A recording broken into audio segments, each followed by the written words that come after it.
हाय, Tata group की सारी companies ने लास्ट 1 ईयर में मैसिव रिटर्न्स बना कर दिए हैं। तो ऐसे में ये भी हो सकता है कि काफी सारे इन्वेस्टर्स टाटा ग्रुप की रैंडम कंपनी को भी कंसीडर करना स्टार्ट कर दें। क्या टाटा ग्रुप की सारी companies specially small cap and micro cap companies large cap companies की तरह ही एक्सीलेंट बिजनेस कर रही हैं? तो इसके लिए हम टाटा ग्रुप की सारी small and micro cap companies का आपके सामने क्विक एनालिसिस रखेंगे, क्योंकि इनमें से काफी सारी कंपनीज कुछ खास बिजनेस कर नहीं रही हैं। तो इसलिए कंपनीज पर दी हुई कमेंट्री को ध्यान से सुने सो दैट किसी तरह की मिसअंडरस्टैंडिंग ना हो। वीडियो में जिन भी कंपनीज को आपके सामने लेकर आएंगे, आप ये ना समझे कि हम इन कंपनीज को लेकर बुलिश हैं इसलिए आपके सामने लेकर आए हैं, क्योंकि वीडियो का एक ऑब्जेक्टिव टाटा ग्रुप की उन कंपनीज को आपके सामने लेकर भी आना है जिनके बारे में कोई खास डिस्कशन नहीं होती। तो नमस्कार, कैपिटल एंड गेन्स में मैं सुशील देवल आपका स्वागत करता हूं। बिना प्रॉपर स्टडी के एंड बिना रिस्क असेसमेंट के इन छोटी कंपनीज में इन्वेस्ट करना काफी रिस्की हो सकता है, एंड इसलिए आप इस वीडियो को एजुकेशनल पर्पस के लिए कंसीडर करें। एंड मोर ओवर हम सेबी रजिस्टर्ड नहीं है। कंपनीज की लिस्ट पर जाने से पहले वीडियो को लाइक करें, चैनल को सब्सक्राइब करें एंड बेल नोटिफिकेशन को भी ऑन कर लें। तो let's start the discussion. First company Banaras hotels limited है, जो वाराणसी में 2 होटल्स ऑपरेट करती है, Taj Ganges and Taj Nadesar palace के नाम से। उसके बाद महाराष्ट्र में कंपनी एक होटल ऑपरेट करती है जिंजर होटल के नाम से। तो सबसे पहले अगर हम शेयर होल्डिंग में जाएं तो यहाँ आप देख सकते हैं the Indian hotels company limited की 49.53% की होल्डिंग है, एंड ओवरऑल जो प्रोमोटर्स हैं इसमें 62.57% है। उसके बाद पब्लिक में हमें काफी सारे इंडिविजुअल इन्वेस्टर्स भी मिलेंगे। कंपनी की मार्केट कैप 942 करोड़ है, लेकिन कंपनी के सारे फाइनेंशियल मैट्रिक्स एक्सीलेंट है। रिटर्न ऑन कैपिटल एम्प्लॉयड अच्छी है, रिटर्न ऑन इक्विटी अच्छी है। उसके बाद कंपनी की डेट टू इक्विटी सिर्फ 0.03 है। ऑपरेटिंग प्रॉफिट मार्जिन एक्सीलेंट है। क्विक रेशियो 4.37 है, करंट रेशियो 4.49 है, एंड रिटर्न ऑन असेट्स 21.7% है। ये सारे ही डाटा एक्सीलेंट है। कंपनी की प्रॉफिट एंड लॉस स्टेटमेंट में जाएं तो यहाँ हमें सेल्स में भी अच्छी ग्रोथ देखने को मिल रही है, एंड ये टाइम के साथ बढ़ रही है। कंपनी के प्रॉफिट्स में भी अच्छी ग्रोथ होती हुई दिख रही है। अब हम कंपनी की बैलेंस शीट को अगर हम देखें तो यहाँ हमें बोरोइंग सिर्फ 4 करोड़ की दिखेगी, लेकिन कंपनी के रिजर्व्स 109 करोड़ हैं। इसके बाद अदर असेट्स में अगर हम कैश इक्विवेलेंट्स देखें तो वो 40.91 करोड़ हैं। किसी भी कंपनी के केस में कैश फ्लो देखना बहुत ही इंपॉर्टेंट रहता है, सो दैट कंपनी कैश भी जनरेट कर पा रही है कि नहीं। तो यहाँ हम देख सकते हैं कि कंपनी लगातार अच्छे कैश भी जनरेट कर रही है, लेकिन फाइनेंशियल ईयर 23 में कंपनी ने 28 करोड़ के कैश जनरेट किए हैं, जो कि हाईएस्ट एवर है।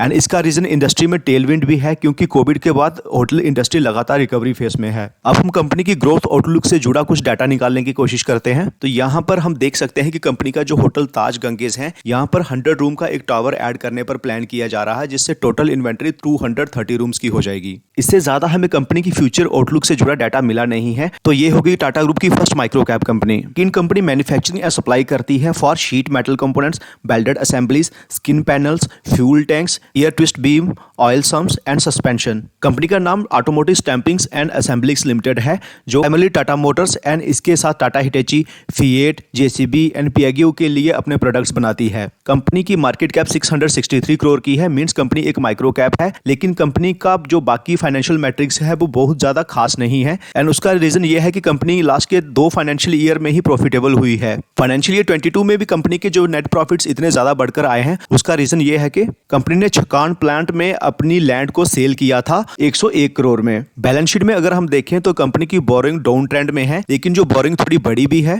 ईबी बैटरी की कंपोनेंट मैन्युफैक्चरिंग के लिए मशीनरी एंड इक्विपमेंट में इन्वेस्टमेंट किया है। ईबी बैटरी के लिए कंपनी कौन से कंपोनेंट बनाएगी, एक बार वो डाटा देख लेते हैं। तो यहाँ हम देख सकते हैं कि कंपनी ने बैटरी ट्रे की मैन्युफैक्चरिंग स्टार्ट कर दी है, एंड इसके साथ एल्यूमिनियम कूलिंग ट्यूब की मैन्युफैक्चरिंग स्टार्ट कर दी है एज पार्ट ऑफ गवर्नमेंट्स आत्मनिर्भर भारत इनिशिएटिव्स। फ्यूचर आउटलुक से जुड़ा कुछ और डाटा देखें तो कंपनी ने कुछ नए ऑर्डर्स जीते हैं इन battery thermal management systems and heavy fabrication parts required in lift axles in medium and heavy commercial vehicle segment.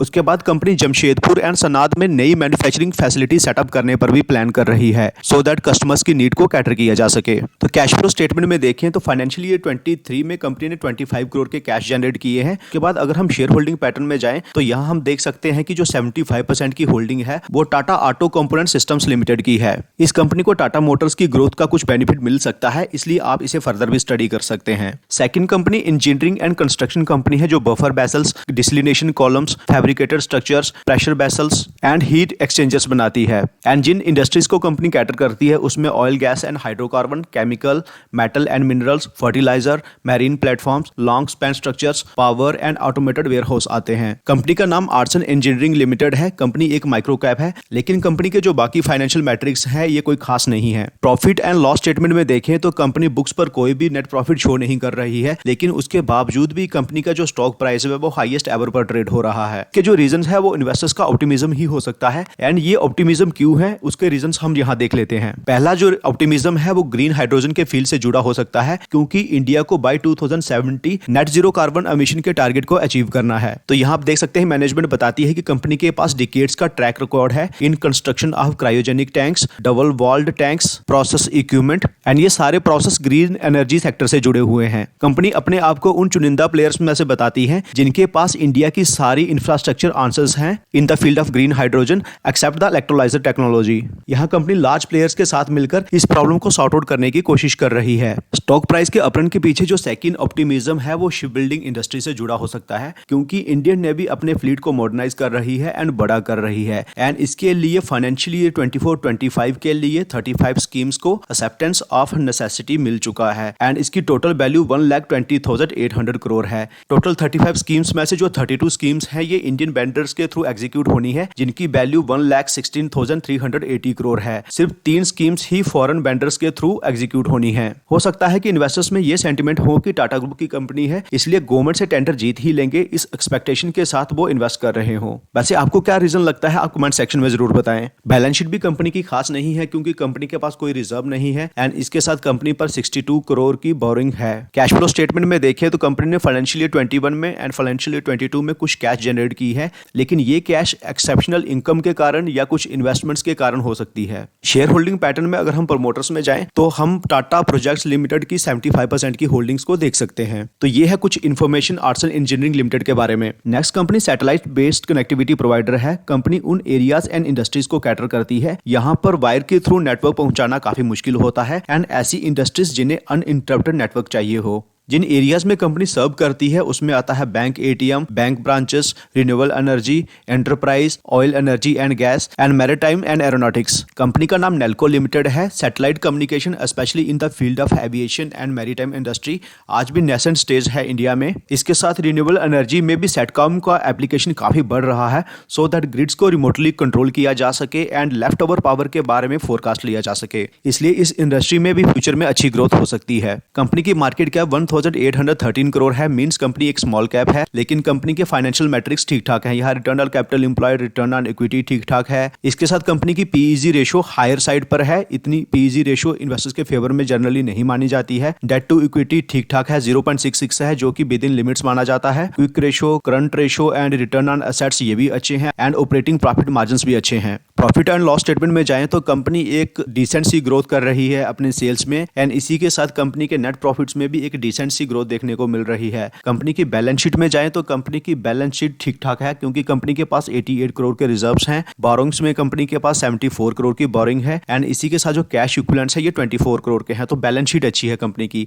Cash flow statement को देखें तो कंपनी के कैश फ्लो भी काफी अच्छे हैं एंड फाइनेंशियल ईयर 23 में कंपनी ने 58 करोड़ के कैश जनरेट किए हैं, जो कि एक्सीलेंट है। शेयर होल्डिंग पैटर्न देखें तो प्रमोटर्स में टाटा पावर्स कंपनी लिमिटेड के पास 50% की होल्डिंग है एंड कंपनी ने अपनी होल्डिंग को बढ़ाया है। उसके बाद अगर हम एफआईआईज का डाटा देखें तो 4.44% है। डीआईज ने अपनी होल्डिंग को लगभग खत्म कर दिया है। उसके बाद अगर हम पब्लिक में जाएं तो यहाँ हमें कुछ इंडिविजुअल इन्वेस्टर्स भी मिलेंगे जिनके पास 3% के आसपास की होल्डिंग है। नेक्स्ट कंपनी टीआरएफ लिमिटेड है, जो इंफ्रास्ट्रक्चर डेवलपमेंट प्रोजेक्ट्स को अंडरटेक करती है एंड जिन इंडस्ट्रीज को कैटर करती है उसमें steel, mining, power and stockyard आता है। कंपनी की मार्केट कैप सिर्फ 280 करोड़ की है। मींस कंपनी एक माइक्रो कैप है एंड कंपनी के जो बाकी फाइनेंशियल मैट्रिक्स हैं वो ठीक ठाक से हैं। प्रॉफिट एंड लॉस स्टेटमेंट में जाएं तो यहाँ हम देख सकते हैं कि रेवेन्यूज में एक डिक्लाइन देखने को मिला है अप टू फाइनेंशियल ईयर 21, लेकिन फाइनेंशियल ईयर 22 के बाद रेवेन्यू थोड़ी सी बढ़ती हुई दिखाई दे रही है। उसके बाद अगर हम नेट प्रॉफिट्स को देखें तो कंपनी लगातार लॉसेस ही पोस्ट कर रही थी। सिर्फ फाइनेंशियल ईयर 23 में कंपनी ने कुछ नेट प्रॉफिट्स पोस्ट किए हैं एंड ऑपरेटिंग प्रॉफिट्स भी कंपनी ने फाइनेंशियल ईयर 23 में 58 करोड़ के पोस्ट किए हैं। तो इस डाटा को देखकर यही लग रहा है कि कंपनी ने अपनी ऑपरेटिंग एफिशिएंसी को इंप्रूव करने पर काम किया है। मींस कंपनी की कुछ ऐसे वर्टिकल्स थे जिससे कंपनी ने डाइवर्समेंट किया है या डिसकंटिन्यू किया है, तो यही कारण है कि रेवेन्यू एक पैटर्न में घटी है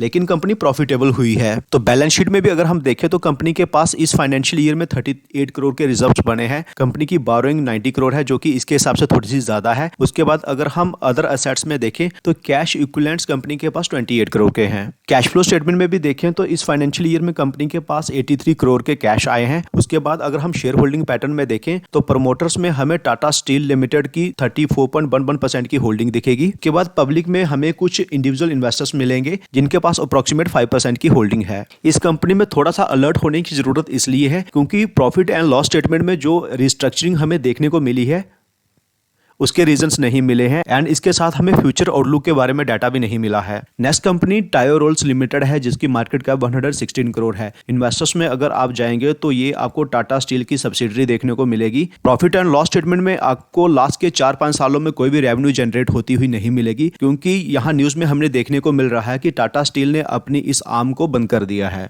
इसलिए इस कंपनी पर हम फर्दर बात नहीं करेंगे। नेक्स्ट कंपनी टाटा मोटर्स की ही सब्सिडरी है जो बस कोचेस बनाती है, मीन्स बसेस की बॉडीज बनाती है।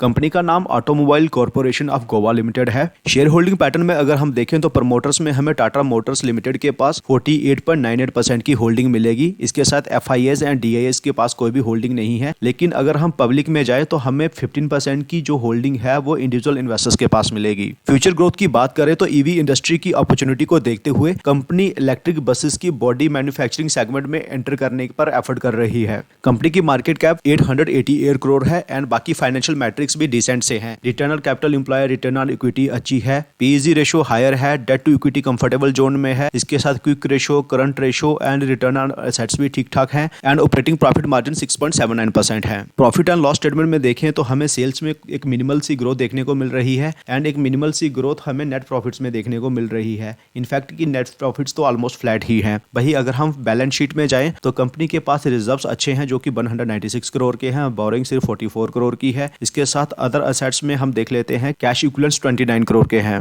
कैश फ्लो स्टेटमेंट को देखें तो कंपनी पहले ऑपरेशन से कैश तो जनरेट कर रही थी लेकिन लास्ट के 2 फाइनेंशियल ईयर में कंपनी ने कैश जनरेट नहीं किए हैं। इस कंपनी की ग्रोथ एंड ऑटोमोटिव स्टैंपिंग की growth Tata Motors and automobile industry की ग्रोथ पर डिपेंड करेगी, तो इन दोनों कंपनीज में हमें फ्यूचर में एक डिसेंट सी ग्रोथ देखने को मिल सकती है। नेक्स्ट कंपनी भी बनारस होटल्स की तरह हॉस्पिटैलिटी इंडस्ट्री से बिलोंग करती है। कंपनी का नाम ओरिएंटल होटल्स लिमिटेड है जो कि टोटल 7 होटल्स ऑपरेट करती है। ये कंपनी भी the Indian hotels company limited की ही सब्सिडरी है। उसके बाद अगर हम डीआईएस का डाटा देखें तो हमें ऑलमोस्ट डीआईएस की होल्डिंग खत्म होती दिख रही है, लेकिन जो पब्लिक की होल्डिंग है ये 10% से ज्यादा बढ़ चुकी है जो कि एक कंसर्न की बात है। प्रॉफिट एंड लॉस स्टेटमेंट में हमें कोई बहुत बड़ी ग्रोथ देखने को नहीं मिली है। नेट प्रॉफिट्स में भी हमें बहुत बड़ी ग्रोथ देखने को नहीं मिली है। कंपनी की बैलेंस शीट में जाए तो कंपनी के पास रिजर्व्स 532 करोड़ के हैं, बोरिंग सिर्फ 210 करोड़ की है। उसके बाद अदर असेट्स में अगर हम देखें तो कैश इक्विवेलेंट्स 32 करोड़ के हैं, तो बैलेंस शीट ठीक ठाक है। कैश फ्लो में देखें तो कंपनी ऑपरेशन से अच्छे कैश भी जनरेट कर रही है एंड फाइनेंशियल ईयर 23 में हाईएस्ट एवर कैश जनरेट किए हैं, दैट इज 104 करोड़ के।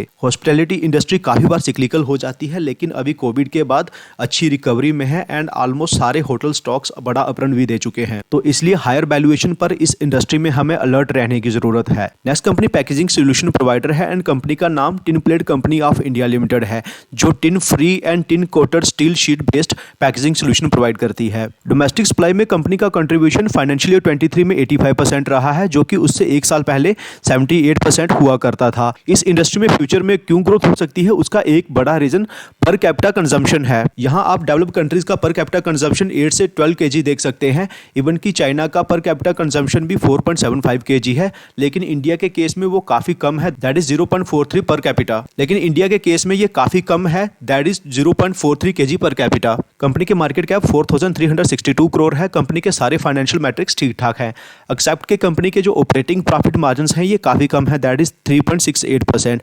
उसके बाद अगर हम प्रॉफिट एंड लॉस स्टेटमेंट को देखें तो कंपनी की सेल्स में हमें अच्छी ग्रोथ देखने को मिली है, नेट प्रॉफिट्स में भी हमें ठीक ठाक ग्रोथ देखने को मिली है। वही अगर हम बैलेंस शीट देखें तो कंपनी की बोरिंग लगातार कम हो गई है एंड प्रेजेंटली सिर्फ 15 करोड़ की बोरिंग ही है। इसी के ऊपर कंपनी के पास 1126 करोड़ के रिजर्व्स हैं एंड कैश इक्विवेलेंट्स की बात करें वो है 589 करोड़। तो कंपनी की बैलेंस शीट तो जबरदस्त है। उसके उसके बाद कैश फ्लो स्टेटमेंट में देखें तो कंपनी ऑपरेशन से लगातार अच्छे कैश जनरेट कर रही है एंड फाइनेंशियल ईयर 23 में कंपनी ने 215 करोड़ के कैश जनरेट किए हैं। शेयर होल्डिंग पैटर्न में देखें तो प्रमोटर्स इसके टाटा स्टील्स लिमिटेड है, इनके पास 74.96% की होल्डिंग है। इसके बाद इस कंपनी में FIIs की भी कुछ होल्डिंग है, that is 2.03% and public holding में 2.37% कुछ इन्वेस्टमेंट फर्म्स हैं। ये कंपनी भी ठीक ठाक है जो डिसेंट ग्रोथ के साथ आगे बढ़ती रहेगी, क्योंकि टाटा स्टील की तरह यहाँ ग्रोथ उतनी ज्यादा सिक्लिकल नहीं रहेगी। नेक्स्ट कंपनी भी टाटा स्टील की ही सब्सिडरी है जो pig iron and ductile iron pipe का प्रोडक्शन करती है। यहाँ भी ग्रोथ सिक्लिकल ही देखने को मिलती है। कंपनी की कैपेक्स डिटेल्स को देखें तो प्लांट 2 में कंपनी ने न्यू प्रोडक्ट रेंज के लिए रैंप अप किया है। उसके बाद प्रोडक्टिविटी एंड एफिशिएंसी को बढ़ाने के लिए ब्लास्ट 2 का रिवैम्पिंग भी कंप्लीट हो गया है एंड इसके साथ कंपनी अपनी प्रोडक्ट रेंज में भी डाइवर्सिफिकेशन कर रही है। कंपनी की मार्केट कैप 3153 करोड़ की है, मींस कंपनी एक स्मॉल कैप है। उसके बाद कंपनी के सारे फाइनेंशियल मैट्रिक्स भी ठीक ठाक ही हैं। प्रॉफिट एंड लॉस स्टेटमेंट में देखें तो कंपनी के सेल्स में एक डिसेंट सी ग्रोथ हुई है। उसके बाद जो नेट प्रॉफिट्स हैं उसमें भी एक डिसेंट सी ही ग्रोथ देखने को मिली है। बैलेंस शीट को देखें तो कंपनी के ऊपर बोरोइंग 142 करोड़ की है। इसी के साथ कंपनी के पास रिजर्व्स हैं 1580 करोड़ के। वही अगर हम कैश इक्विवेलेंट्स में जाएं तो 79 करोड़ के कैश इक्विवेलेंट्स भी हैं। वही अगर कैश फ्लो स्टेटमेंट को देखें तो कंपनी ऑपरेशन से लगातार अच्छे कैश भी जनरेट कर रही है एंड फाइनेंशियल ईयर 22 में कंपनी ने हाईएस्ट एवर कैश जनरेट किए थे 470 करोड़ के एंड लास्ट फाइनेंशियल ईयर में कंपनी ने 92 करोड़ के कैश जनरेट किए हैं। शेयर होल्डिंग पैटर्न में हमें टाटा स्टील के पास 60.03% की होल्डिंग देखने को मिलेगी। FIIs के पास 3.44% है एंड DIs के पास 6.75% की होल्डिंग है एंड ये होल्डिंग लगातार कम हुई है एंड उसके बाद पब्लिक के पास 28.98% की होल्डिंग है। पाइपिंग बिजनेस के लिए आप बिजनेस पाइप्स को स्टडी कर सकते हैं, वो भी काफी सॉलिड बिजनेस है। नेक्स्ट कंपनी केमिकल सेक्टर से है जो एग्रो केमिकल्स को डील करती है। कंपनी का नाम रेलिस इंडिया लिमिटेड है। कैपेक्स से जुड़ा कुछ डाटा देखें तो दहेज में कंपनी ने डाइफेनकोनाजोल का कमर्शियल प्रोडक्शन स्टार्ट कर दिया है। उसके बाद कुछ न्यू प्रोडक्ट लॉन्च के लिए प्लांट अंडर प्रिपरेशन है। कंपनी की मार्केट कैप 4925 करोड़ है, मींस कंपनी एक स्मॉल कैप है। उसके बाद कंपनी के सारे फाइनेंशियल मैट्रिक्स भी ठीक ठाक से ही हैं। प्रॉफिट एंड लॉस स्टेटमेंट में देखें तो कंपनी की रेवेन्यू में बड़ी स्लो सी ग्रोथ देखने को मिली है एंड उसके बाद नेट प्रॉफिट्स में देखें तो कुछ खास ग्रोथ देखने को नहीं मिली है। वही अगर हम बैलेंस शीट को देखें तो कंपनी की बैलेंस शीट लेकिन सॉलिड है, क्योंकि रिजर्व्स हैं 1807 करोड़ के। कंपनी की बोरोइंग कम है 129 करोड़ एंड इसके साथ कंपनी के जो कैश इक्विवेलेंट्स भी 20 करोड़ के हैं। वही अगर हम कैश फ्लो स्टेटमेंट में देखें तो कंपनी ऑपरेशन से भी लगातार अच्छे कैश भी जनरेट कर रही है। फाइनेंशियल ईयर 23 में कंपनी ने 217 करोड़ के कैश जनरेट किए हैं। इस कंपनी में टाटा केमिकल्स लिमिटेड की 55.04% की होल्डिंग है। उसके बाद FIIs 8.23% है, DIs की होल्डिंग 14.44% है एंड पब्लिक में रेखा झुंझुनवाला जी ने इस क्वार्टर में इस कंपनी से एग्जिट ले लिया है। नेक्स्ट कंपनी एशिया की लार्जेस्ट इंटीग्रेटेड कॉफी कंपनी है एंड नाम है टाटा कॉफी, जो कि टाटा कंज्यूमर प्रोडक्ट्स लिमिटेड की ही सब्सिडरी है। टाटा कंज्यूमर प्रोडक्ट्स लिमिटेड को हमने अपने चैनल पर कई बार कवर कर चुके हैं एंड वो one of the best company है। टाटा कॉफी की मार्केट कैप 5277 करोड़ है, मींस कंपनी एक स्मॉल कैप है एंड उसके बाद सारे फाइनेंशियल पैट्रिक्स भी ठीक ठाक से हैं। वही अगर हम प्रॉफिट एंड लॉस स्टेटमेंट में देखें तो हमें एक डिसेंट सी ग्रोथ देखने को मिल रही है रेवेन्यूज में एंड नेट प्रॉफिट्स में भी एक डिसेंट सी ही ग्रोथ है। वही अगर हम बैलेंस शीट को देखें तो हमें रिजर्व्स देखने को मिलेंगे 1836 करोड़ के। बोरोइंग है कंपनी के पास 1058 करोड़ की एंड इसके बाद कंपनी के पास जो कैश इक्विवेलेंट्स हैं वो है 259 करोड़ की। तो मींस कंपनी की बैलेंस शीट तो ठीक ठाक है। कैश फ्लो स्टेटमेंट में देखें तो कंपनी ऑपरेशन से लगातार अच्छे कैश भी जनरेट कर रही है एंड लास्ट फाइनेंशियल ईयर में कंपनी ने 293 करोड़ के कैश भी जनरेट किए हैं। वही अगर हम शेयर होल्डिंग पैटर्न को देखें तो इस कंपनी में टाटा कंज्यूमर प्रोडक्ट्स लिमिटेड की 57.48% की होल्डिंग है। FIIs इसमें 4.58% है, DIs इसमें 5.33% है। लेकिन अगर ग्रोथ की ही बात की जाए तो इससे ज़्यादा ग्रोथ जो है वो टाटा कंज्यूमर प्रोडक्ट्स लिमिटेड कर रही है। डिस्कस की हुई कंपनीज में से आप कौन सी कंपनीज को फर्दर स्टडी कर सकते हैं, उसमें एक तो नेल्को है, उसके बाद ऑटोमोटिव स्टैंपिंग है एंड थर्ड है tin plate company of India. Companies में हम बहुत ज़्यादा डीप डाइव तो नहीं कर पाए हैं, लेकिन आई होप कि आपको एक क्विक ओवरव्यू मिल गया होगा। फ्रेंड्स, वीडियो को अगर आपने यहाँ तक देख लिया है, आई रिक्वेस्ट की वीडियो को लाइक जरूर कर दें। चैनल को सब्सक्राइब नहीं किया है, आई रिक्वेस्ट आप चैनल को भी जरूर सब्सक्राइब कर लें एंड बेल नोटिफिकेशन को भी ऑन कर लें। तो मिलते हैं आपसे अगले वीडियो में। Take care.